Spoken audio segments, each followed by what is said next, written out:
Praise the lord. ఈరోజు దేవుని వాగ్దానము. నేనెల్లప్పుడూ యెహోవాను సన్నుతించెదను, నిత్యము ఆయన కీర్తి నా నోట నుండును. కీర్తనల గ్రంథము 34వ అధ్యాయం 1వ వచనం.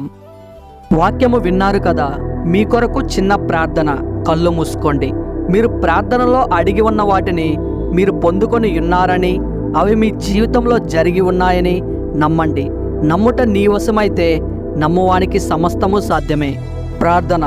పరమండలమునందున్న మా ప్రియ పరలోకపు తండ్రి, మీ ఘనమైన పాదములకు స్తోత్రాలు నాయన.